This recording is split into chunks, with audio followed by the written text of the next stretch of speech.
Olá, tudo bem?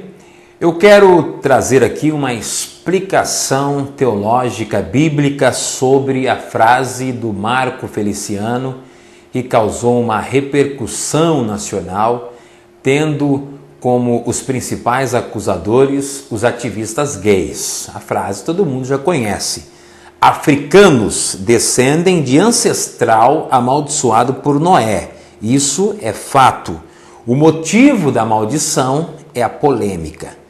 O Marco Feliciano escreveu essa frase quando estava dando um estudo sobre teologia no Twitter e a imprensa pegou esse trecho para acusá-lo de racismo. Primeiro que essa frase não tem nenhuma conotação racista. Isso já foi declarado até mesmo pelas autoridades.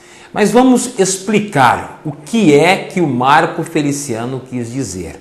Existem duas vertentes que explicam o sofrimento da África. Duas vertentes. Uma é a histórica e a outra é a teológica. A histórica todo mundo já conhece. A história do neocolonialismo europeu que invadiu a África, fez dos africanos escravos e aquilo que vocês todos já conhecem no campo histórico.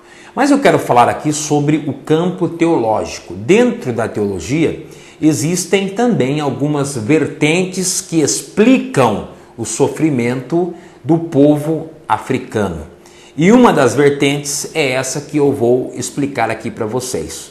Quando o Marco Feliciano falou sobre Noé, a Bíblia Sagrada, em Gênesis, o capítulo de número 9, a partir do versículo 20, traz toda a história.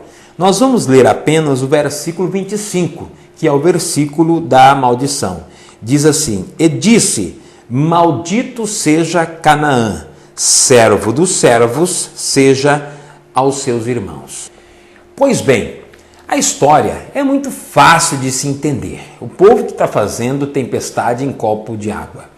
Noé cuidava, tinha uma vinha, cuidava da sua vinha.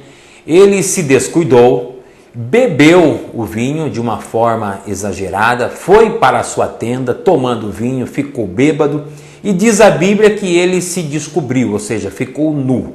Um dos seus filhos, chamado Cã, viu a nudez do seu pai, contou para os seus irmãos. Quando Noé despertou daquele desequilíbrio, os seus irmãos então contaram o que Cã havia lhe feito. Até aí é tudo muito fácil para se entender. Quando Noé ficou sabendo o que Cã havia lhe feito, ele então lançou a maldição, que é o versículo que nós acabamos de ler. O que ele quis dizer para Cã? A partir de agora, a sua descendência será amaldiçoada, será escrava da descendência dos seus irmãos. A partir daquele momento. E Noé usou quem para fazer essa maldição? Usou o seu neto, Canaã, que era o filho de Cã. Bom, até aí, tudo fácil de se entender. A nação começou a crescer, começou a povoar. O povo esqueceu de Deus, tornou-se egocêntrico e começou a construir edificações extraordinárias.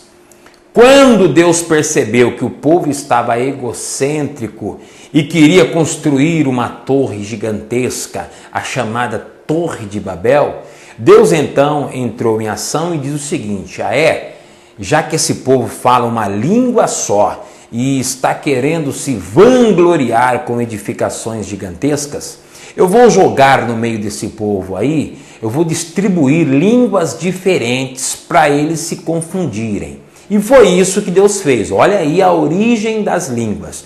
Então Deus distribuiu entre aquele povo várias línguas diferentes e o povo começou então a se espalhar. Começou a se espalhar. E quando eles começaram a se espalhar, os descendentes de Cã foram para uma região e eles receberam o nome de Cananitas. Os Cananitas eram uma nação desgraçada.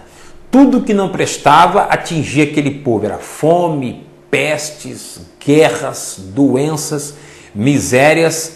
Constantemente eles estavam em guerras com outras nações e só perdiam.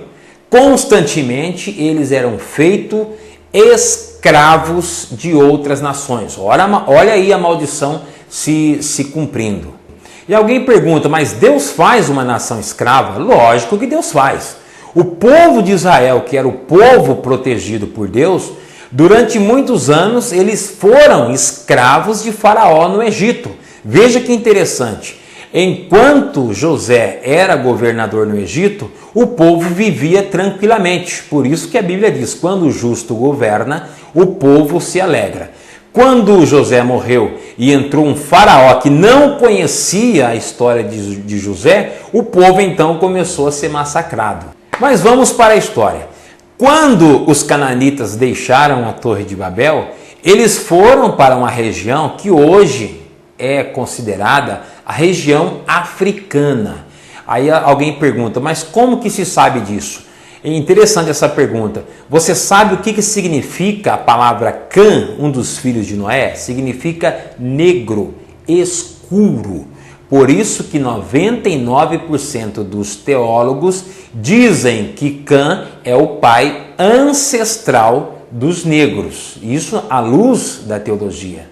Quando o Marco Feliciano escreveu esse ponto no Twitter, ele estava se referindo a essa vertente teológica.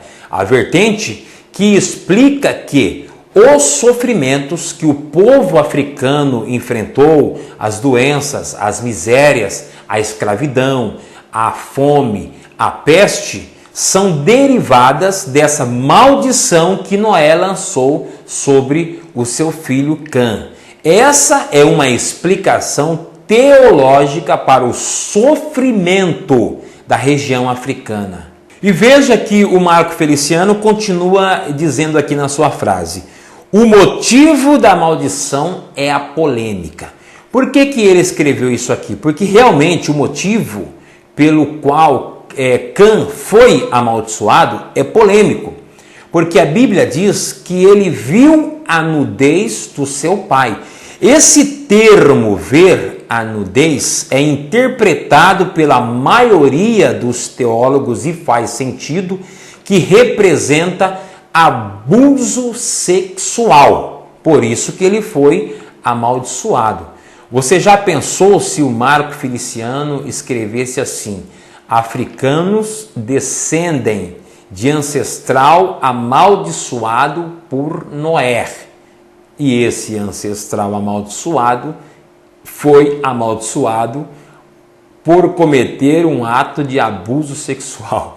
Aí pronto, meu Deus do céu, aí que a complicação seria mais grave ainda nesse Brasil.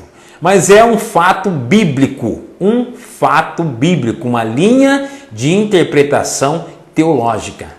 Mas veja que interessante que enquanto o Marco Feliciano estava dando esse ensinamento no Twitter, ele postou logo lá na frente a seguinte frase: toda a maldição foi quebrada na cruz.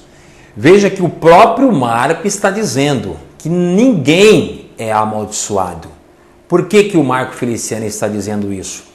Porque na cruz de Cristo foi quebrado todas as maldições que existiam no tempo da lei. A imprensa deveria também mostrar isso, né? Porque isso aqui é uma prova que ele está dizendo que ninguém é amaldiçoado. Veja que ele diz aqui, né, no Twitter, o seguinte: mas toda maldição foi quebrada na cruz de Cristo.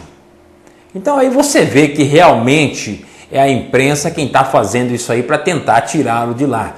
Então a vertente que o Marco Feliciano está colocando é essa, que explica o sofrimento na África, na região africana. E ao mesmo tempo ele está dizendo aqui no Twitter que nenhuma nação, nenhum ser humano é amaldiçoado, que todas as maldições foram quebradas na cruz de Cristo. Agora veja que interessante à luz da teologia. Quando os cananitas foram para a região africana, Os israelitas foram para a região de Israel, que é a região de Israel hoje. A Bíblia nos traz 7 dispensações. O que é dispensação? Era a maneira como Deus tratou com a humanidade de forma diferente. 6 dispensações foram voltadas para os israelitas. E o povo cananita, que morava na região africana, não pertencia a nenhuma dispensação. Era como se eles não existissem no campo bíblico. Deus tratava só com Israel, tudo era com Israel, tudo era com os israelitas, as bênçãos eram para os israelitas. Quando Jesus morreu na cruz do Calvário, deu origem à última dispensação, que chama-se dispensação da graça. A dispensação que abrange todas as nações e todos os seres humanos, independente de cor, raça. Ali na cruz do Calvário, Deus mostrou para a humanidade que qualquer nação, que qualquer povo que reconhecer Jesus como Salvador, será uma nação abençoada. E isso a imprensa não coloca, que o Marco Feliciano falou no Twitter, né? Por isso que os evangélicos em geral estão defendendo o Marco Feliciano e até mesmo muitos negros. Eu sou descendente de negro, né? Eu tenho parte da minha família negra, a minha avó é índio, a minha avó é índia, misturado com negro, pernambucano, negro, baiano, misturado com índio, deu essa cor aqui. Por isso que nós estamos defendendo o Marco Feliciano pela injustiça que está sendo cometida. Mas lógico, nós precisamos entender o quê? Todas as nações são abençoadas hoje. Não existe nação amaldiçoada. Mas precisamos entender o seguinte, que aquela nação que comete princípios que nós entendemos ser agravantes contra o cristianismo e contra a Bíblia, por exemplo, macumbaria, feitiçaria, adoração a barata, a rato, sapato, boi. Isso são agravantes contra o cristianismo. Uma nação dessa, com certeza, não será uma nação abençoada. A Bíblia diz, feliz a nação cujo Deus é o Senhor. Para isso é necessário que a nação reconheça Jesus Cristo como Salvador. Então veja que o próprio Marco Feliciano deu a explicação, estava dando a aula, explicou sobre a maldição na África, explicou que essa maldição não existe mais na cruz de Cristo, mas a imprensa não colocou isso aí à tona. Por isso eu quero mandar um recado aqui para o cantor Lázaro. O Lázaro está dizendo o seguinte, olha, eu estou apoiando o Marco Feliciano, mas o Marco Feliciano errou. Lázaro, vai conhecer de teologia, né? Você como um cantor, antes de sair pronunciando certas coisas, conheça um pouco de Bíblia, um pouco de teologia. Isso faz bem, ajuda a sua cultura, né? Tudo bem que você está apoiando o Marco Feliciano, diferente de outros cantores que estão omissos, mas também não fica falando besteira por aí. É uma vertente teológica, bíblica, a qual eu acabei de explicar aqui. Muito bem, pessoal, muito obrigado pela sua atenção. Fique à vontade de compartilhar esse vídeo aí, para que as outras pessoas também possam entender o que realmente o Marco Feliciano estava querendo dizer. Agora, a gente precisa entender muito bem o seguinte, né? Existem muitas pessoas aproveitando da situação para ganhar popularidade. Por exemplo, tem um branco aí que colocou um vídeo no YouTube metendo um pau no Marco Feliciano, porque o Marco Feliciano falou dos negros e ele mesmo está recebendo uma ação contra racismo. Existem 3 famosos que compareceram naquela reunião dos ativistas gays, 3 famosos que respondem por crime de racismo e estão aproveitando a situação para se propagar diante dos negros. Eu sou descendente de negro, a gente também não vamos ser também quadrado, vamos ser esperto. Tem muitos brancos, também não vamos generalizar, tem muitos brancos que são racistas e estão aproveitando essa situação para falar que não é, né? Então temos que ficar esperto com isso aí, beleza, pessoal? Vamos ficar então aí atento a tudo que acontece. Eu espero que eu tenha trazido uma explicação à luz da teologia para vocês.